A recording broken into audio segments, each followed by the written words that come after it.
جو ہے یہ آپ کے وصال کا بھی ہے۔ اور جب وصال ہوا، ابو بکر صدیق کی وصیت تھی کہ مجھے مدینے کی گلیوں میں گھمانا۔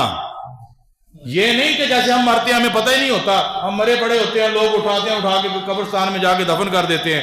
محبت سیدنا ابو بکر صدیق کی یہ آپ نے لوگوں کو وصیت کی ہوئی تھی، جب میں جسم سے روح نکل جائے تو مجھے مدینے کی گلیوں میں گھمانا۔ عاشق کا جنازہ ہے، ذرا گھوم کے نکلے، محمد کی گلیوں میں ذرا جھوم سے نکلے۔ کیا کہا کہ جب میرے جسم سے روح نکل جائے مدینے کی گلیوں میں گھمانا، پھر روضہ رسول کے سامنے رکھ دینا۔ آج لوگ اعتراض کرتے ہیں جی ابو بکر صدیق کو روضہ رسول کے اندر دفن کیوں کیا؟ سنیے، یہ آپ نے شاید باتیں پہلے نہ سنی ہو، بڑے لوگ ہیں اعتراض کرنے والے کہ یہاں پر تو حق حضرت علی کا تھا، ان کو دفن کرنا تھا، کہ حضرت ابو بکر صدیق کو دفن کیوں کر دیا؟ یہ بھی بڑا ایک طویل واقعہ ہے، لیکن سمجھانے کے لیے ابو بکر صدیق نے وصیت کی کہ میرا جنازہ مدینے کی گلیوں میں گھمانا، روضہ رسول کے دروازے کے سامنے رکھ دینا، سرکار کی بارگاہ میں عرض کر دینا کہ یا رسول اللہ آپ کا غلام حاضر ہے، اگر رسول اللہ کا خود بخود دروازہ کھل جائے تو مجھے اندر دفن کر دینا، اگر دروازہ نہ کھلے مجھے جنت البقیع میں دفن کر دینا۔ ہوا کیا؟